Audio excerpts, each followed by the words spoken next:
Halloween is my favorite holiday. The month of October is my favorite time of year. It seems like it's always been this way. When I look back as an adult on my journey of becoming comfortable with my identity, I think the first true authentic steps towards that comfortability started with Halloween. So I called my mom up and asked her what she thought and observed about Halloween and how dressing up impacted me. And this is what she had to say. With Little Orphan Annie, along with Carol Burnett and, all those great people. Nobody really knew who you were because you wouldn't wear the red wig that I bought you, but you looked adorable. So, but really that was kind of the last sort of one that maybe I had whatever little bit of influence I did have. So then you started kind of going into your own little things, which I loved, I supported 100%. So I noticed there may have been 10 princesses, and then there was Maddie. Well, when you're little, you dress up who probably you feel like you are. Halloween is a great time for you because you could be who you wanted to be. Nobody could see you, but you could feel how I think you identified or how you wanted to be identified or who you thought you could be. When Halloween came around this year, I invited my friends Jamie and Eli over to my apartment. I wanted to ask them what Halloween meant to them and for us to all get ready together. Well, Halloween is the official holiday of the gays. So that's one. So I'm obligated. I think that for Halloween, I think that like LGBT people for a lot of their lives, and even after they come out, like they're put in a lot of sort of various boxes. They're sort of assigned this role. Like, obviously before you come out, you kind of have to pretend that you're straight or pretend that you're more femme or more butch or more masculine or whatever. And then after you come out, there's this kind of expectation that you are a certain way, sort of societally. And on Halloween, like, because it's the one day of the year that you can kind of be whatever you want to, and it's not permanent, you can just try whatever. When you sort of assume that persona, you can be whatever you want, basically. Yeah. And that's very liberating to a lot of queer people and a lot of trans people. I think kind of for everybody, it just sort of hits different. If you are somebody who doesn't often get to define themselves as whatever they want to be. Yeah, and like, because Halloween is kind of, the original costumes were like monsters and demons and ghosts and stuff. I feel like we as LGBT folks kind of gravitate towards that because, a monster is just something that's not understood. It's seen as like scary or different in some sort of way. And during Halloween, that's kind of celebrated. Like, it's whatever, you can be kind of edgy or kind of cute or just not something that you are normally, and it's really fun to play around with that. And I think we spend a lot of time thinking about our identities. If you're born and you're straight and you're cis and you're comfortable with all of the sort of things that you're assumed to be, you don't naturally kind of think about your identity as much, and you don't sort of play around with it as much as if you're gay. You kind of go through like reinvention. Our Halloween costumes evolved with like us finding our identities and like getting more comfortable with them. And I feel like that is also a thing. Like, your costume can be a way to explore that. Yeah. Very very safely. And how, like, I know for me at least, a way to explore masculinity in a way that was okay, especially because I had friends that were conceivably cisgender women that would also dress up as male characters, acquire pieces for costumes, and then I would be like, well, actually, I feel the most myself wearing this, so I'm going to wear this every day. It was definitely a way to explore my gender because I'm still not out to my family, and so it's still one of those things that I could be like, oh yeah, it's for a costume. I like to believe that we have there's a gay shared experience of you go through whatever your parents wanted you to be. And to no evil point of their own. They're like, look at this cute kid, I'm gonna put him in a costume. I think that is pretty innocent. That is your right as a parent. It's like, for a few years, you just get to do whatever, like, you just get to put them in cute stuff. If I have a kid, she's just gonna be Tomb Raider for 5 years. Just gonna be dinosaurs. Yes, and then we go into the weird other category. Yeah, where like you're a little kid, you're discovering what you want, but you don't have the social graces to understand that that's a weird thing to do or something. I mean, I'm kind of biased, but I think the trauma really creates a really creative vibe in us. I think we're like, look, they're gonna hate it anyway, so I might as well go all out. So after the monster phase, where did you kind of like circle back to? So you have the cute baby phase, you have the monster phase, and then I had I wasn't comfy with my gender phase. And I really don't think that was because I identify as a woman. I'm very comfortable in that identification now. I think it was because we grew up kind of in the early 2000s, and that was a very hyper feminine time and masculine time. Yeah, it was the juicy couture, it was the thong above the pants, it was very tight clothing. Yeah, and I think that was partially because like the 90s were so like androgynous, kind of grunge, kind of punky looking, and then the rebound off of that was like, actually let's everything pink and plastic, and that's like when Claire's was really it was big, like, we need to know what gender you are from 1,000 feet away. If I can't tell, if I can't see those board shorts, you're out of here, kid. I saw the change, and I didn't realize it till I was an adult. Once I accepted my sexuality, I was a lot more feminine characters. And it wasn't like an overnight thing, but I remember literally one year I'm Michael Myers from Halloween, and I'm wearing one of my dad's friend's jumpsuits with a white mask and like a kitchen knife, and the next one I'm a cheerleader from Glee. Same person, but I was like, oh hey, I'm gay now. And then I was like, I saw this pretty blonde girl that was, well, she's bi, but was a queer woman on TV. I want to be that, and I felt so strong in that costume. Like, I felt stronger as the cheerleader in the little skirt from Glee as I did the killing machine from Halloween. I asked my mom to describe the transition I took from childhood costumes to adult costumes, and this is what she said. Because I know it wasn't until, I guess, 5 years ago when we made your costume from Billie Jean King from the movie. And by the way, it was incredible. That's still probably my favorite. And I just remember we went into Houston and went to the Heights and went to the street party.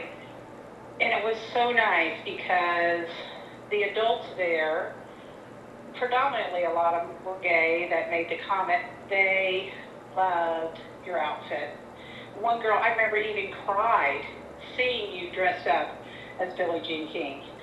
And it was just amazing to me because I think she felt represented from Billie Jean King, and then you were representing Billie Jean King. It was like a huge full circle moment. I mean, for me, and I hope you felt that way because it's important for you, because you were just so happy to be represented on screen, on a major screen, and it was an amazing movie. And I guess that's what's great for me as a mom, is just to see your journey through these costumes. And just like you did when you were little, like really little, you wore them loud and proud. That's who you were, that's who you are. But what's even better is now you can represent these movies on the movie screen. I mean, there weren't movies like that when you were growing up. You know what I mean? It's great for little Maddies, which is so important to me because it was so hard when you were young. And I just think it's great that now they can be who you want to be and be loved. So that's why I love Halloween. It was through making this film that I realized that seemingly singular actions can have universal qualities that everybody can relate to. And I think Halloween is a great equalizer and a great unifier, where being who you want to be and being who you are can be one and the same.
I mean, I'm still going to miss being where I am. I really am. I'm not looking forward to it, but I'm ready because I don't want all this stuff that's going on anyway. I think you get used to it as you get older. You get used to progress, but at the same time, I miss the good old times when I was young. Karen's daddy was a farmer, and he was a good farmer. He was a good man. He would get on the phone and, okay, boys, I need some help. Unless we were working overtime or we was bad hurt, we came down and helped him. You just learn to appreciate it. After you live away from it, you really enjoy coming back to it. He'd never lived on the farm, but boy, he got caught in the work anyway. My daddy didn't, nobody escaped work. If you were able to move, you better get your can up here during harvest time because he'd be so he'd call us. But Jimmy loved it because it's not something he had to grow up doing.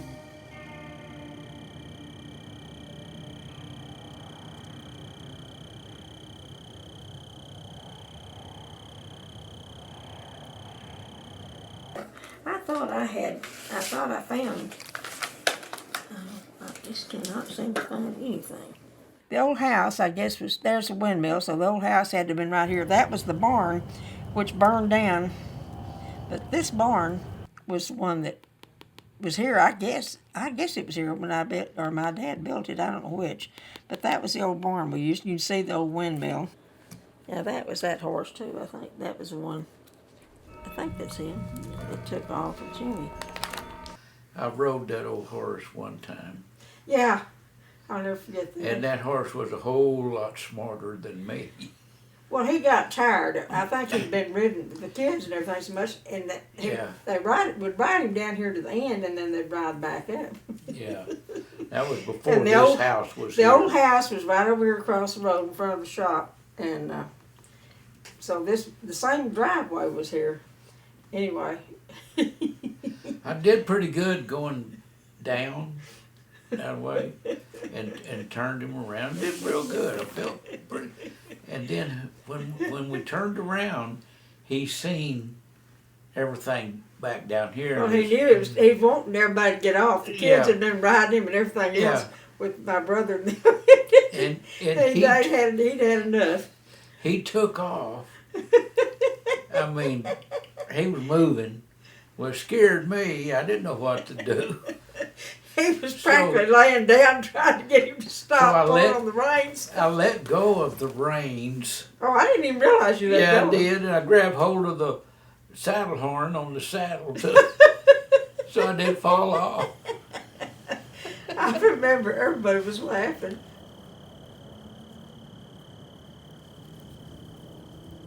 That was really one of my main thrills, was having Emily and Kayla when they came up. They were our first grandkids, and they were so much fun. I had to make up things for them to play.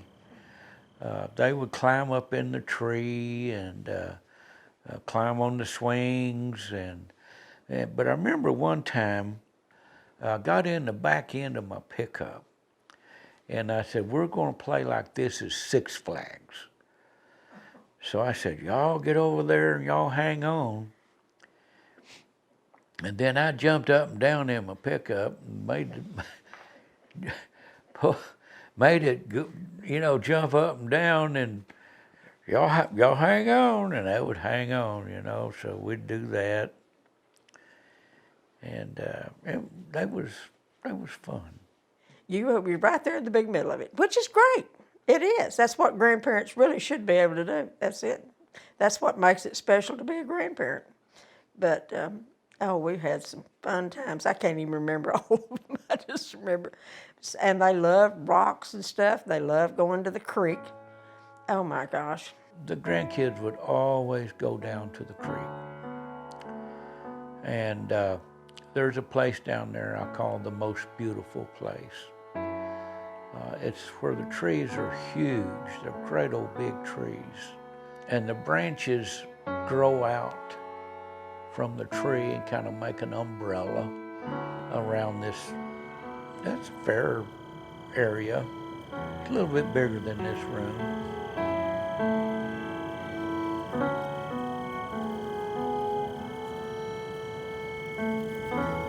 There's deer run up and down through there. There's hogs, bobcats, coyotes. Weekends will seem like all the kids was always piled up here, and then a lot of times, even after my parents passed away, it was the same thing. The kids all like to come up here. Sometimes Jimmy'd take them down here to the creek. They'd look for rocks in the water where the water's gone down. We have all kinds of neat fossils, and they have found one of the men that was familiar with that, somebody that was out here surveying or something, told Jimmy, I think he looked at one of Jimmy's rocks, several million years old. You just see nature. It draws you closer to God. But things around us are closing in. The racetrack was the only thing out here. It wasn't too bad. Probably 15 years, it was just a racetrack. So we could live with just 2 or 3 times a year having a big mess. But then Buc-ee's moved in, and filling stations moved in, and I don't know how many restaurants are out there now. Then here comes the warehouses. And now that was really the downfall of everything. There was 3 privately owned campgrounds like myself, and the warehouses started buying them out and building warehouses. Property across the road selling out, and the property due north of us is selling out. And then they put that wrecking yard down at the end, and that's a nightmare. You got car part, pieces of cars falling off in the ditches and stuff. And I used to pick them up until it got to be so much stuff that, you know, I'm going to have to make a wrecking yard of my own. The warehouses come over here, and they offered us actually more money than we could afford to turn down to build a warehouse here. Well, it's just,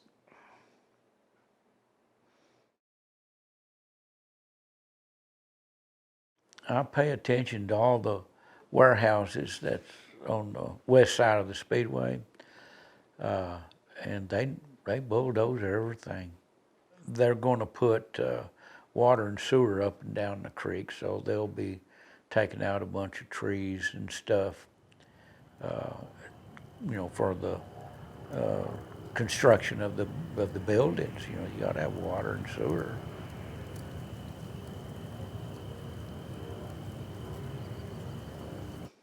it's just hard to leave. I mean, I thought I was going to die here. So that is heartbreaking to me. Sorry, don't mean to get emotional, but it is emotional. It really is. Because I felt like when I moved back here that I would never leave. I'm like my wife. I'd just soon live and die here. In fact, I've already got some lines going for Granny when we get moved into town. What am I going to do? Our hedges that need to be trimmed and everything. You used to keep them trimmed and looking pretty. Then they got all the wrecking yard down at the corner. It's nothing like it used to be. Used to just be a country road, not anymore. Yeah, we used to live in the country. Yeah, we did.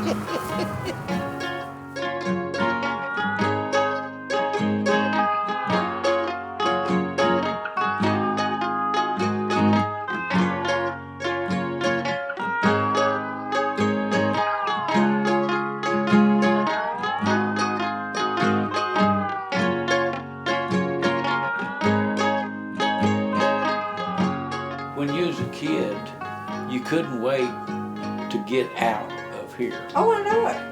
But then when we had the opportunity, her parents passed away, and we had the opportunity to come back, Well, we didn't want and to sell it. she couldn't wait to get back. and now then that we're selling the property, It's bittersweet. yeah, it's sad that we're leaving again, because I'm really happy here.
Es una forma de venerar a la Virgen.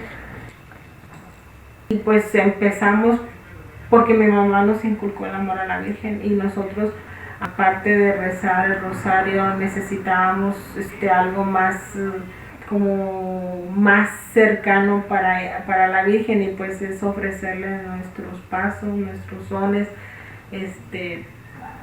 el amor que le tenemos a la Virgen, y es una forma de demostrar el amor que tenemos a ella, danzando. Mi nombre es Florinda Rodarte Calderon, soy la coordinadora de la danza guadalupana. Es un grupo de personas que como devoción a nosotros, a la Virgen de Guadalupe, honramos con nuestros pasos, nuestros sones. Se completa con varios integrantes, hombres y mujeres, niños de todas edades, no hay un límite.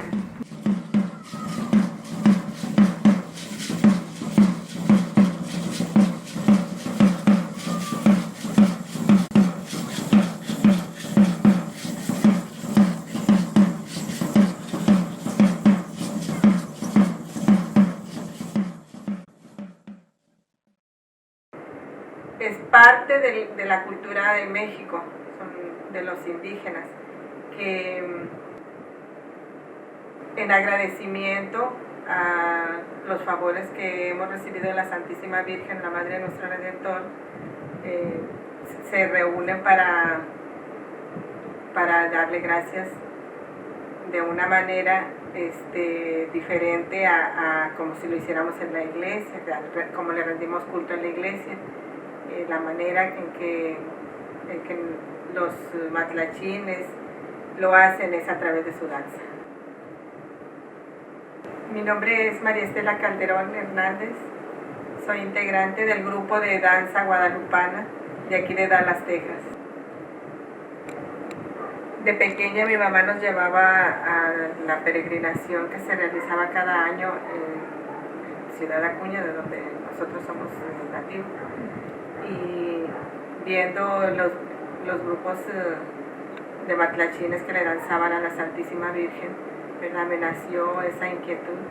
Gracias a Dios, ¿verdad? Por mi mamá tenemos nosotros la devoción a la Santísima Virgen. Ella nos transmitió la devoción, el amor a la Santísima Virgen. Y bueno, pues yo también quise formar parte de un grupo.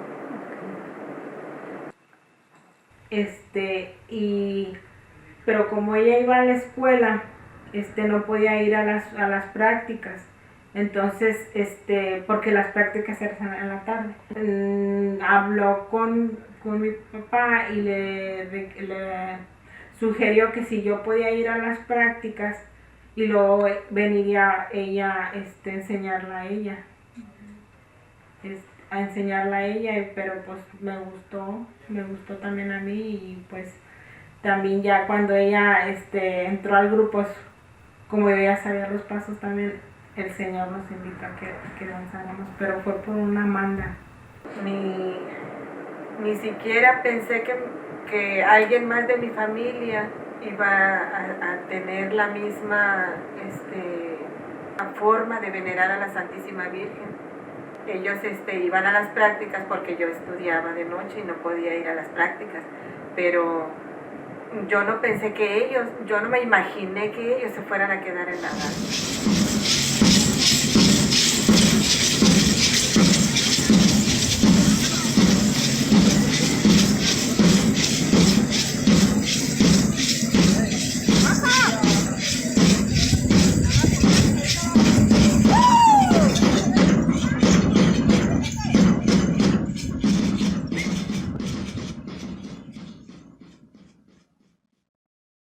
De 3 integrantes ahora llegó a crecer hasta 70 integrantes,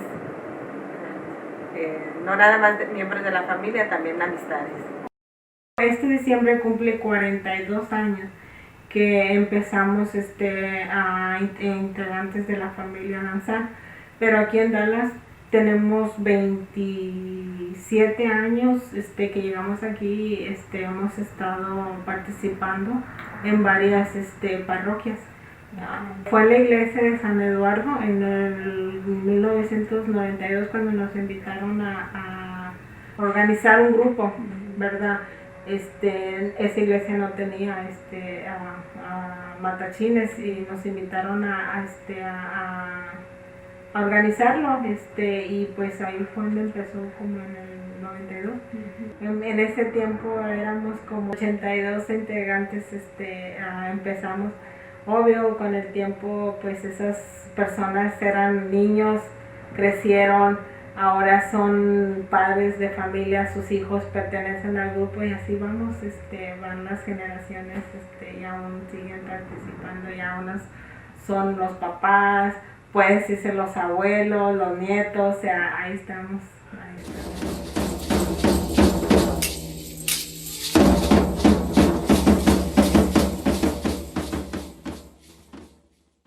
El primer año fue un poquito difícil porque no tenía un tamborero, no tenía el material, la vestimenta, pero logramos sacarlo. Ya el siguiente año vino integrantes de mi familia que ya sabían lo que estábamos haciendo y fue como me ayudaron. Y así empezamos a crecer año con año con año. Como mi papá pues se cansó de traernos, ¿verdad?, de un lugar a otro, y porque nos desvelábamos mucho, ¿verdad?, danzábamos hasta la madrugada, horas muy avanzadas de la noche. Mi papá nos dijo, si ustedes de verdad le tienen amor a la Santísima Virgen, formen su propia danza. Entonces Esteban, mi hermano, viendo las necesidades que teníamos, ¿verdad?, pues se dio como voluntario para ayudarnos a la coordinación del grupo. Y viendo que había un hombre, ¿verdad?, los miembros de la danza, ¿verdad?, tuvieron más respeto, tuvieron más disciplina y fueron más obedientes en el reglamento del grupo.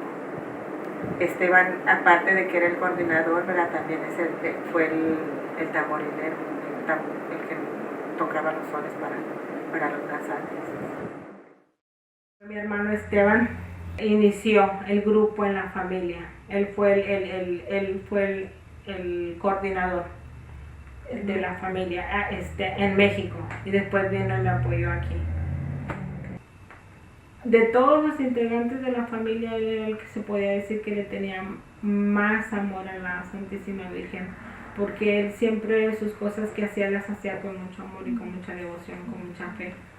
Siempre se dedicaba tiempo para diseñar los trajes, para a inventar sones nuevos para seguir aprendiendo.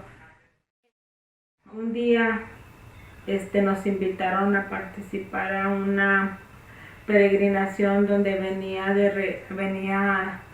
de exposición una reliquia del manto de la Virgen de Guadalupe y nos invitaron a participar.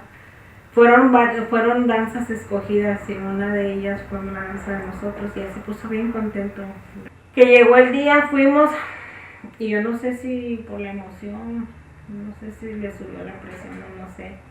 Entonces, bueno, empezamos a avanzar y yo volteé a ver a Esteban y lo vi así medio pálido y me dijo que se sentía mal, que le dolía mucho la cabeza. Y luego le dije, ¿qué quieres? Y luego dijo, es que me siento mal.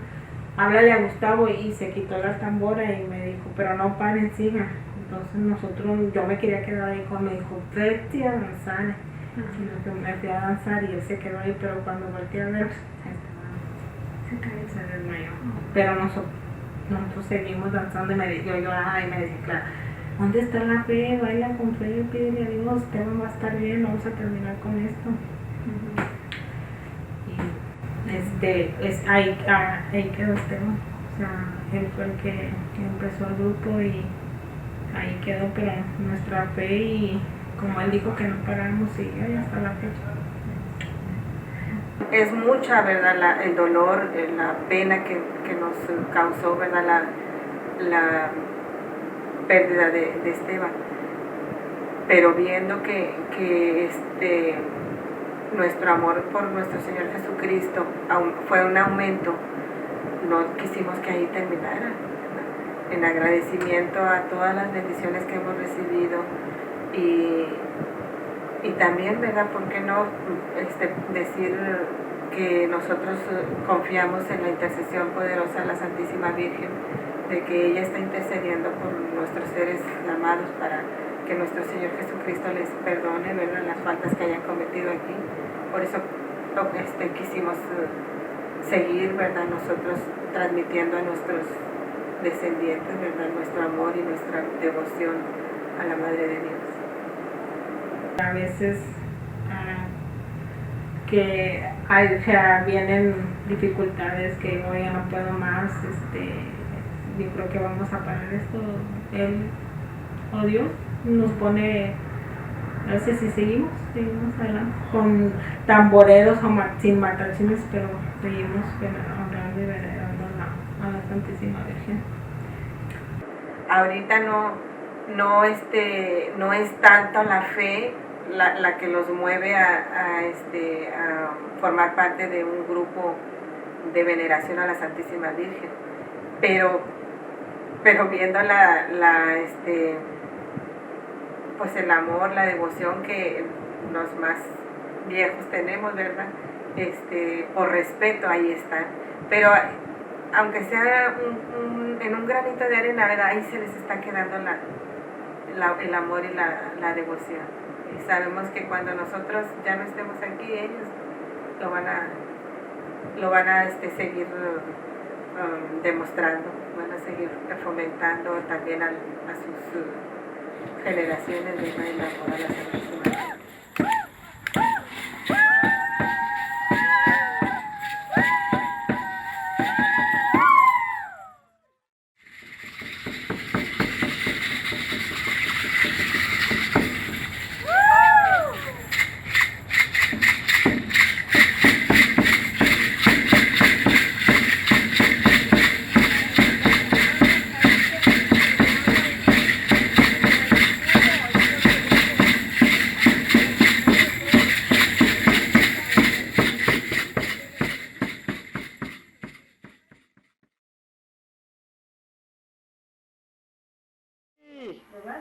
When you have a child who's been with you for 2 years, he's gotten your undivided attention. So we wanted to make sure that he accepted you into the family. So when we brought you home, every time you looked at him, every time you made a noise, every time you smiled, we would say, "Look, Sam, look how much Andy loves you." But I do remember the story. I mean, basically,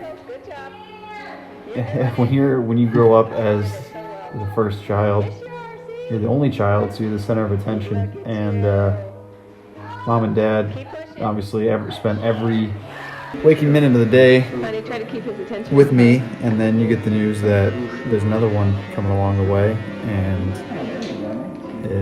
all the attention suddenly shifts off of you and onto this newborn baby, and it's a little bit of a culture shock for this kid who's been getting all this attention for so long. So in a way to avoid that and trying to stop me from being jealous, Mom used to say, find creative ways of talking about you that would get me excited about being a big brother. So whenever you would laugh, or whenever you would burp or hiccup or anything, she would joke and say, look, your brother loves you. He's making, love noises. And as a 3-year-old, I'd get all excited and be like, hey, look, Mommy, he loves me. So it was really just a way for her to get me excited about having a little brother and not overwhelmed with jealousy by not having all the attention that I used to have. I was born in Garmisch, Germany.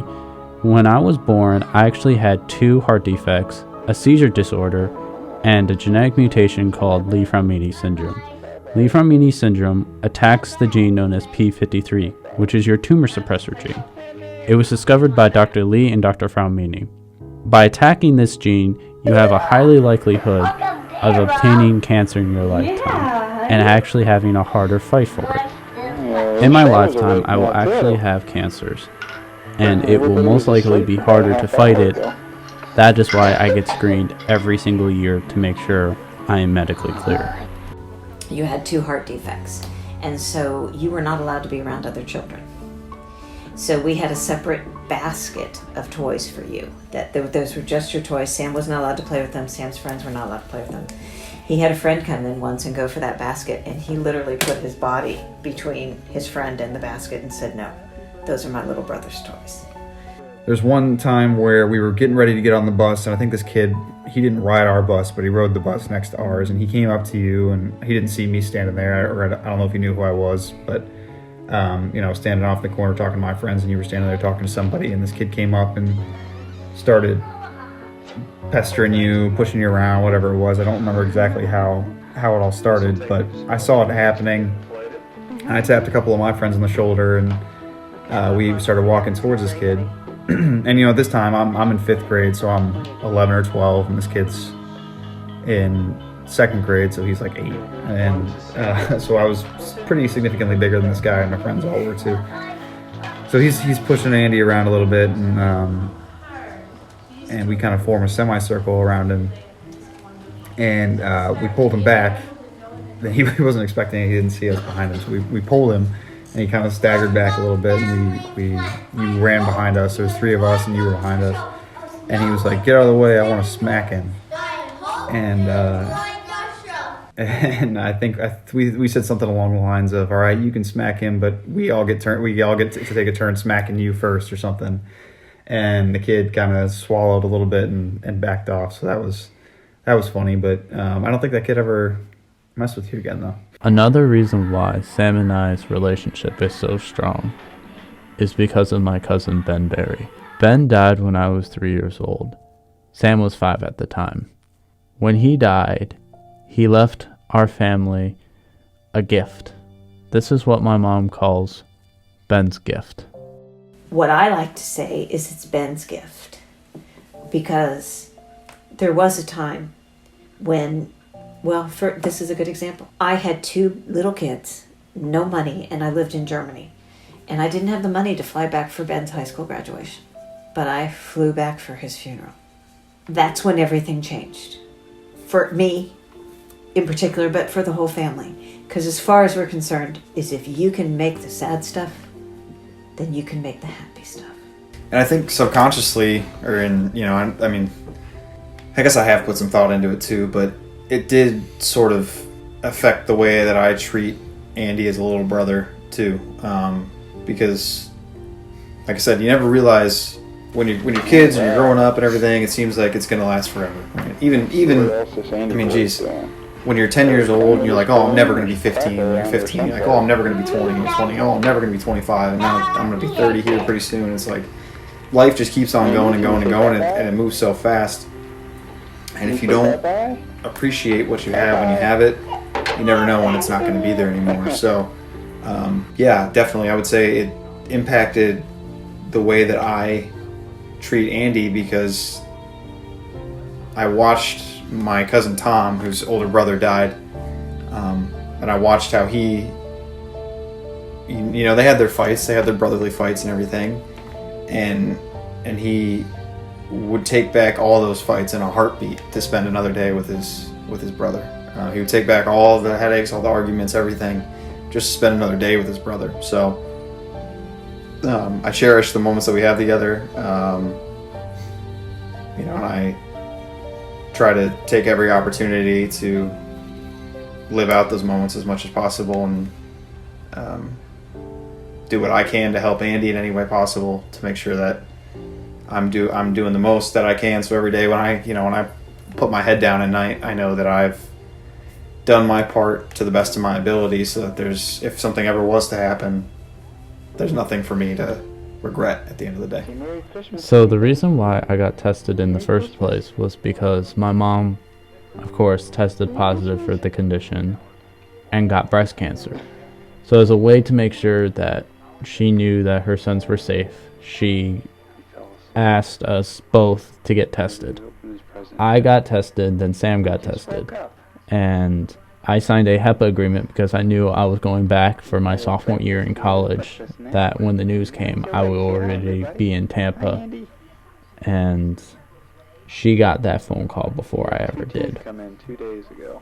Sam was waiting for us, for his test result. And she kept explaining to me, and in the meantime, he's like shaking almost, because he knows that you've just tested positive, and he's like, oh my God. But he doesn't know his own result yet. So finally I said, I'm sorry, doctor, my other son's here, because she won't tell me because he's an adult. You had told her that she could tell me because you were going to be away at college. He's an adult, and she won't tell me. She has to tell him. So she gives him the phone, and she tells him, and I honestly didn't know if he was positive or negative, because his response was not happiness. His response was sadness, because he said, how can I be happy that I'm negative when my baby brother's positive?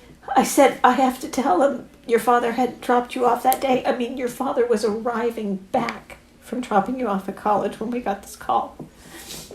And I said, your dad said, well, we need to call Andy. I said, I'm not calling him. I'm not calling him. I'm driving to Tampa and telling him he's not getting this news over the phone. And Sam said, I'm going with you. I didn't have to ask Sam. And that car ride down, we were just devastated. I couldn't celebrate with him because we were so devastated for you. And it wasn't like I wasn't happy that one of my kids didn't have it. But it was like we were both so upset that you did. And as a parent, I know it's illogical, but I felt like I gave it to you. This thing that I didn't even know I had, that my father gave me, that he didn't even know he had. I felt responsible. And Andy, I will never, ever forget when I looked you in the eye and told you you were positive. You looked back at me, and it was almost like you were 3 again, because she looked at me and you went, I'm positive. I don't remember very much of that day. Just the moment when Sam and my mom were at the door, and then I heard the news. I was shocked to hear that I was positive. But my mom was right. I was a little kid all over again. I was scared, I was confused, and I was emotionally drained. Because at that moment, I thought about one thing. What would I do if I had kids? Should I go with the adoption route? Would my future wife want to get genetic testing too? Would I have to change my kids' genes to make sure that they are healthy? Would I want kids now? I don't know. But I do remember at that awful moment, my mom was there, but more importantly, Sam was there. Sam was my protector again, which was really nice to have. I love Superman, I really do, but I also love All Might from My Hero Academia. It's probably because, unlike other heroes, they're kind of protectors of sorts. Sam was my protector for so long as a child that subconsciously I grew to love these characters. He always was there, just like All Might, and he always said, subconsciously, I am here when bullies try to fight me or other things try to threaten me, because he wanted to make sure his little brother was safe. It's a shame because most people don't get that from their big brother, and I wish all people did. I hate when my mom tells me my best friend should be my brother.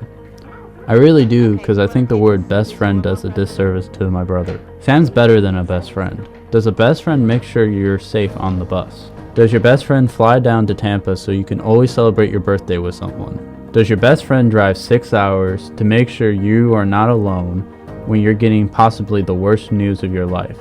Finally, does your best friend love you unconditionally even when you're going through a mental roadblock? If so, yes, Sam's my best friend. But he's not. Sam's more than my best friend. Sam's my best man. I am going to be his best man at his wedding. He's always there for me when he doesn't answer the phone. He pushes me to be as good as him because no brother does what Sam does. My brother should be jealous of all the attention his medically challenged brother got, but he didn't. Sam did the opposite. Sam's not my best friend. Sam's my brother, and nothing comes close to my brother because no words describe the bond I have with him. Sam's truly my best man, and no one will ever take that away from him. I love you, Sam. Thanks for being the best big brother ever.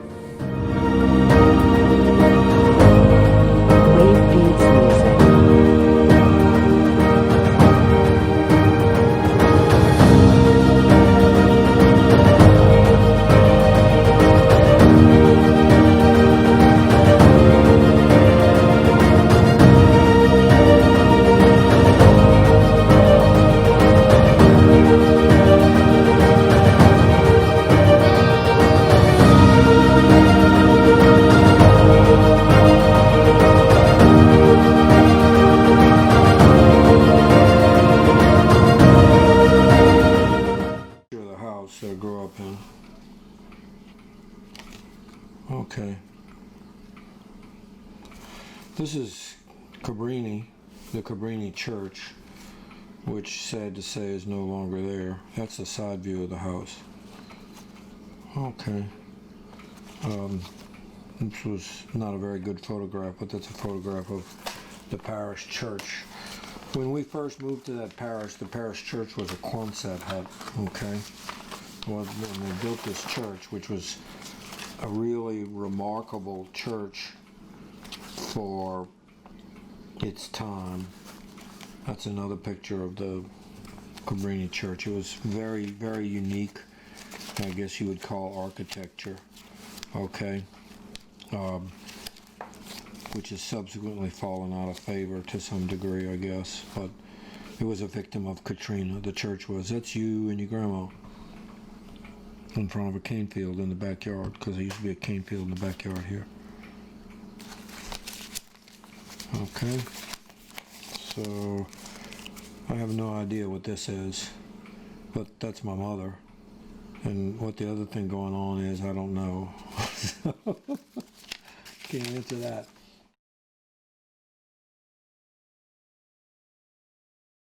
It's been 60 years since Ruby Bridges and her counterparts became the first black children to desegregate New Orleans schools. As they walked up those schoolhouse steps, they hardly could have imagined the effects that that moment would have on history. But they didn't do it alone. Behind the scenes was a community working to make it possible for every child in New Orleans, no matter the color of their skin, to have access to a quality education. This is the story of my grandmother, Mary Sand, who spearheaded an organization to desegregate schools in New Orleans. I remember her as being kind and curious, with a wacky sense of humor and a kind of energy younger than her years. I remember her unflagging support of all my endeavors. She truly believed that anyone who cared enough could change the world. I didn't realize how true that was, or how much she had lived out that belief, until long after she was gone. This is the untold story of her involvement in the New Orleans school integration crisis. It was the early 1960s in New Orleans. The civil rights movement had been growing in strength across southern cities like Atlanta, Birmingham, and Little Rock, and that tension was quickly spreading to New Orleans. Politicians already known for being racist were ramping up their hateful rhetoric, often unchecked by opposing voices. I love the but I know that he can't run this country. The breeding that's behind him is not what it takes to build a civilization, and we don't intend to let our civilization go to ruin. The Cold War specter of communism hung over their words and accusations. Yet, in the midst of all this, remained a community whose reputation for inclusion was at stake. While many of its people disagreed with the racist rhetoric championed in the political sphere, they lacked the courage to oppose it. After the Supreme Court's ruling in Brown versus the Board of Education, the state of Louisiana had opposed the integration orders until 1960, when the state government forced schools to accept black students. However, this wasn't the simple victory it seems on paper. When black students finally did attend formerly white schools, white parents withdrew their children and threatened to harass any parents whose children remained. With white families refusing to send their children to school, and black students sitting in largely empty classrooms, it looked like the public school system in New Orleans was collapsing. Something had to be done. My grandmother was relatively new to New Orleans. She and my grandfather had moved there from Wisconsin, where they were both born. She taught high school English at parochial school. He was an editor for the Forest Service. She felt strongly about the unfairness caused by a racially segregated school system and decided to do something about it. Not only did racists harass the black students as they entered desegregated schools, they directed that same anger towards white students participating in integration. White parents who believed in integration were afraid to send their children to local schools for fear of their racist counterparts. My grandmother had a knack for organizing people for causes and a commitment to education, and she threw herself into the fray. She learned to drive and even bought a car so that she could carpool local students to schools where their parents were afraid to bring them. Most importantly, she founded an organization called Save Our Schools, which unified integrationist and civil rights causes and provided an oppositional voice in the news and political sphere. The organization published newsletters and research on the benefits of integrated education, worked with local youth programs across the city, testified before the state legislature, and debated some of the most infamously racist politicians in history, namely Judge Leander Perez.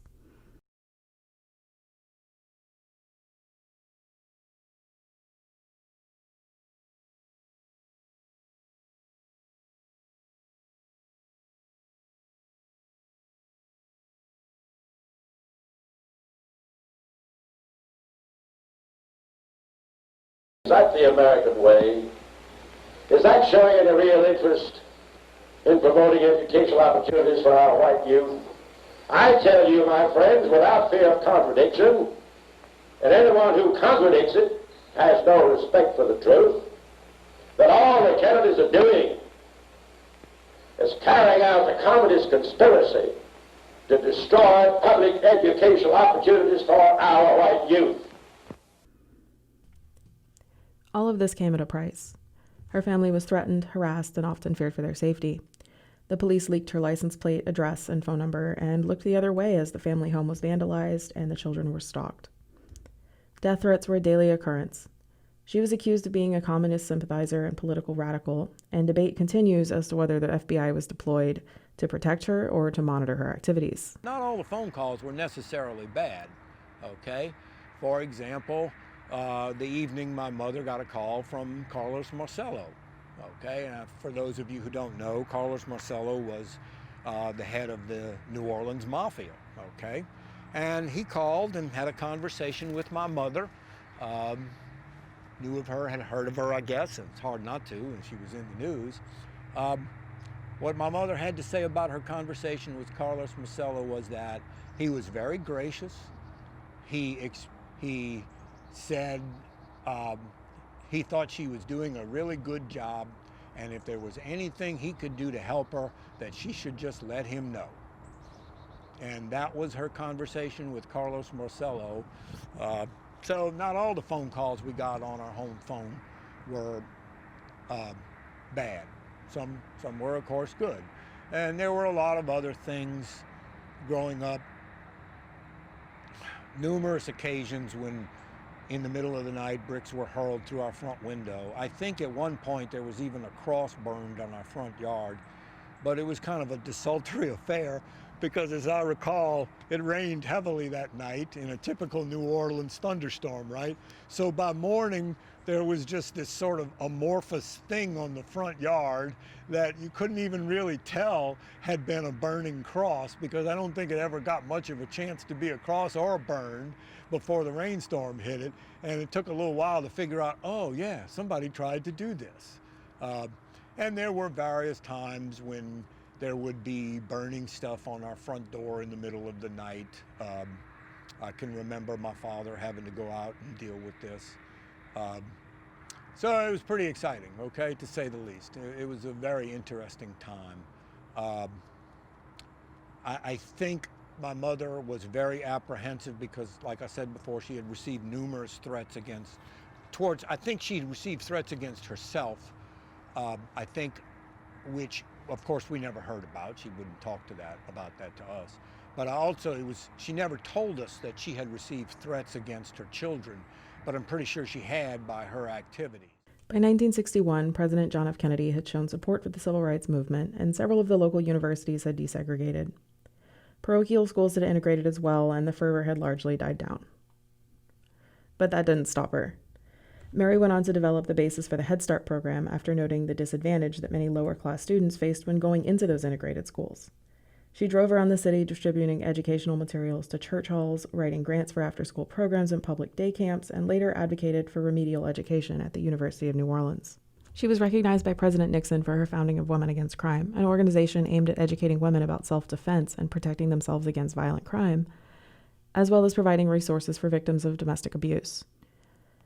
Ultimately, her work with SOS left an indelible mark on the city of New Orleans. Schools integrated with great success. People who were afraid to oppose their racist neighbors, families, political representatives, and coworkers were given a voice and a figurehead to stand behind. They went from scattered disapproval of institutional prejudice to vocal, united opposition.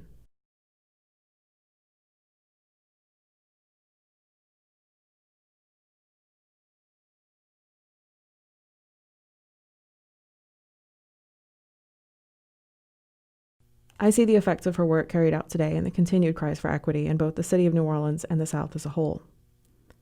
I see courage in the protests raging across the country. It means that, like her, average people, many of whom have no obligation to, are so compelled by a sense of fairness and justice that they step up to create change in their own communities.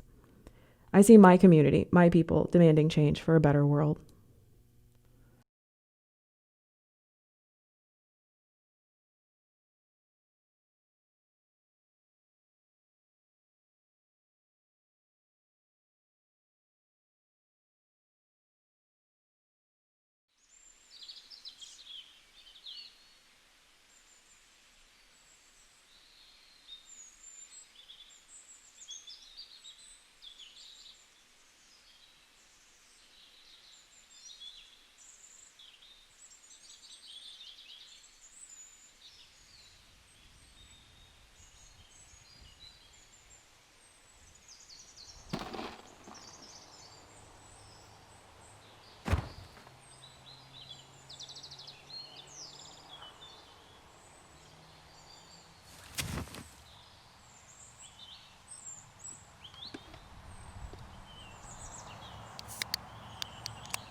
This is the calmest I've been in months.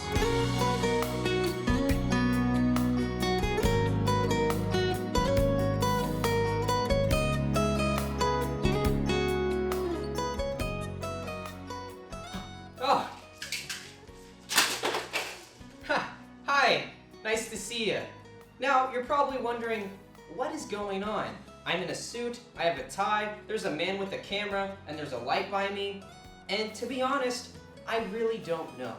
But what I do know is I just got back from the best vacation of my life. I did some light reading, I enjoyed some cold ones, and I even had time with Mother Nature. It was truly the calmest I've ever been in months. But now I'm back to reality, and let me tell you, it's been a struggle.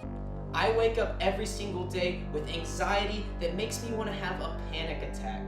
I'm 22 years old, I don't know where I'm going, I'm unemployed, I'm a graduate student who's taking out a lot of student loans, and I don't even know if it's gonna pay off.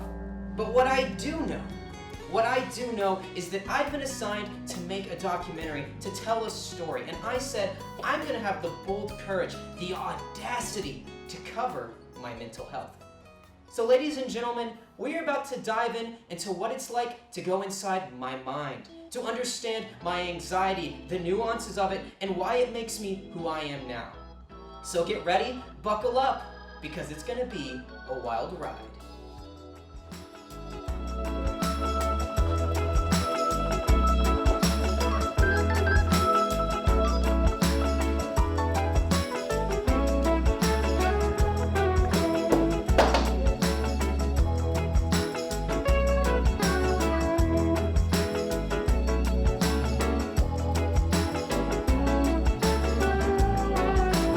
So my anxiety affects me most in three major aspects. First being my relationships. Second, my workload. And third, when I'm lonely. All three of these really relate to my mental health in one way. And so what we're gonna do is we're gonna take a deep dive into each aspect and see how it affects me and my mental health. So, let's get ready.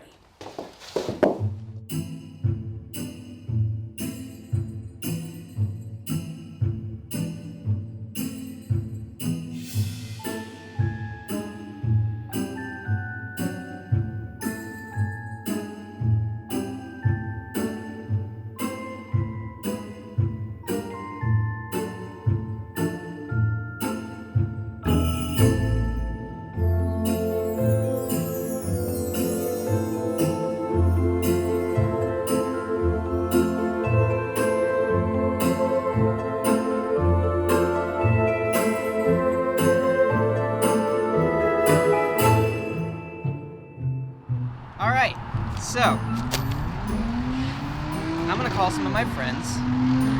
We're gonna talk about my anxiety.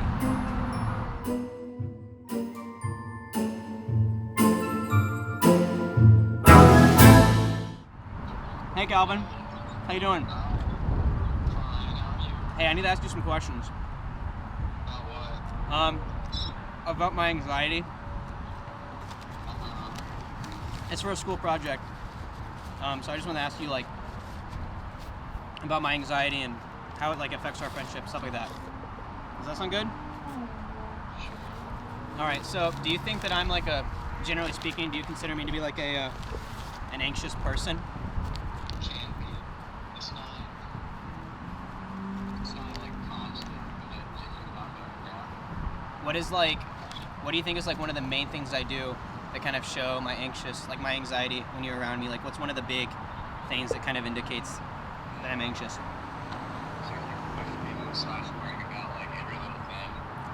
Yeah.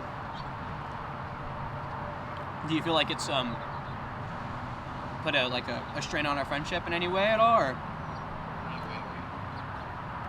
Okay. So when you say I worry about every little thing, I guess talk to me about that.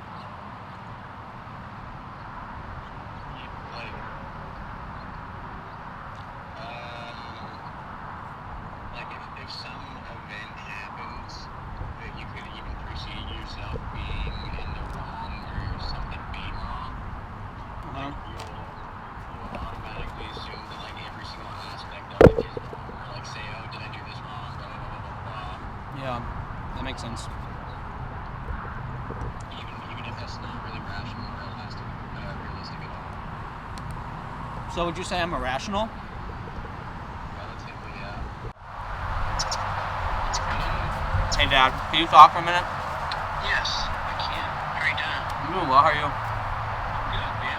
You become much more self-aware, and see, your anxiety is what will stress teachers out sometimes, I think. When you get nervous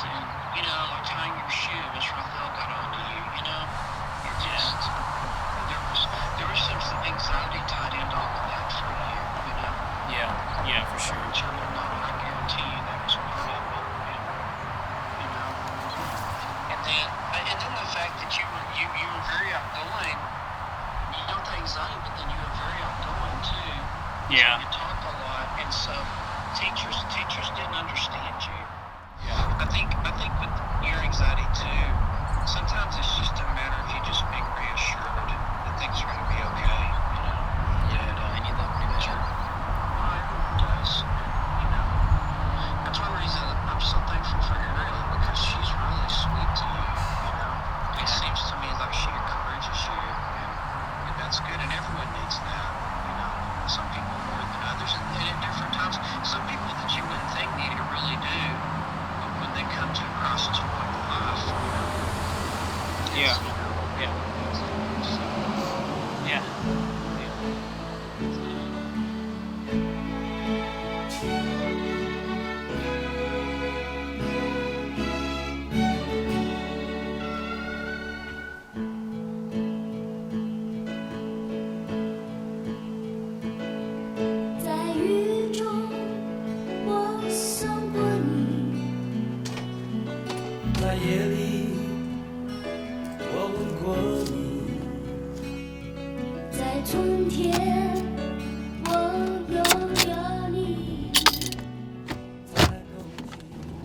So when I'm alone, I never really know what to do. I get overwhelmed.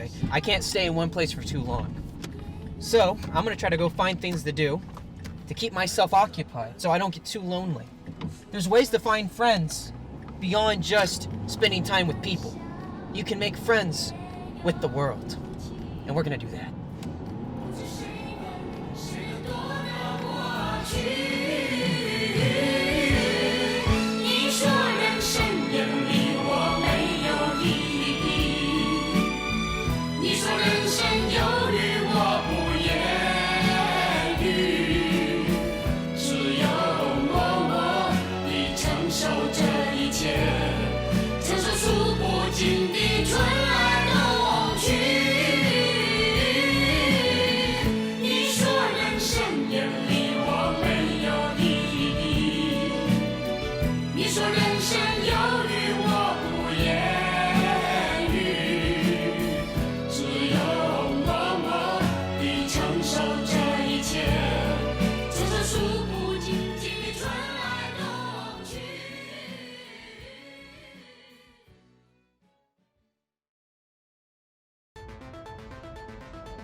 Books. So many books. Okay, coffee. Okay, medicine, edit, work, breathe.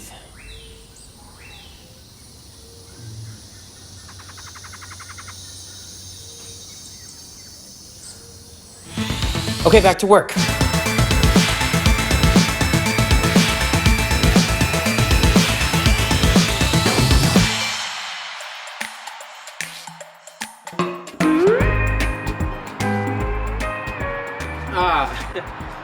Here I am again on my second vacation. I just want to thank you so much for coming along with me on this fun, exciting journey. You know, vacations, you get to sit back and relax, and I'm just so glad you could be here with me to do that. But I think I need to be real with you about something. Well, this has been fun, and it's been exciting, and it's been relaxing and chill. My anxiety is not that way. And so while I've tried to make this look like a cutesy adventure, it's not. Anxiety is really, really hard. There are times I wake up and I don't even know how I'm gonna deal with the day. You know, I wake up and I have to really push myself to get out of bed because I'm just so anxious about what the day has in store for me. You know, I care about the people in my life dearly, but sometimes I can be really difficult to deal with because I'm just plagued by insecurity and anxieties. So I've made this look fun, I've staged this whole thing, I've tried my best to make this as accessible as possible, but I think I'm realizing that Anxiety is a very subjective thing, and it's not going to be very accessible. And making this project has been difficult. Doing all of this, all of these vacations I've set up, it's all kind of a facade. And I think I've learned something as I've been doing this. As I've been making this project and working on this project, you know, like, I thought the answer to this was to just talk about it in a cutesy way, to make it fun, make it exciting. I wanted my audience to really engage. And I think I've accomplished that, but I think in the process of doing that, I've kind of lost my voice. I haven't really talked candidly about my anxiety. And so I think I owe it to you to do that. And so, I'll take this damn thing off, because, well, there we go. Let me take a seat. As I've dealt with this more and worked through it more, I've realized the only thing that can truly help is by talking about it. Yeah, I take medicine and I can go to therapy as much as I want, but being open about it with other people, I think that's the key to trying to find some sort of remedy. You know, it's easy to bottle this up and it's easy to mask this, but I'm tired of doing that. I want to be open about my anxiety. I want to talk about it with other people, because I know that a lot of other people deal with this too. And so I think right now we're living in an age where there is a lot of mental health issues and a lot of people are scared to talk about it. But I want to say right now, it's okay to talk about it. It's okay to be open about it, and it's okay to be vulnerable. Some of life's most valuable moments happen when we're open and raw. And so that's what I'm going to do. So just know that if you're dealing with anxiety or depression or any sort of mental health issue, you're not alone. I deal with it, and I promise you a lot of other people do too. So while you might want everything to be okay, and while I might try to make everything in my life be a vacation, the reality of it is that it's not. And so I hope that you've enjoyed this vacation with me. I've enjoyed it, but just know that vacations are temporary. But the struggles we deal in life, those will always happen. They're constant. And it's okay to struggle. Just try to struggle together with other people and talk about it. That's the most important thing you can do. And that's what I'm trying to do too. So I hope this whole project, this whole experiment, I hope it's helped. I know it's been hard for me to be open, but I really, really hope that it encourages you to be open too. So yeah, I'm gonna go finish my margarita and try my best to just enjoy my life.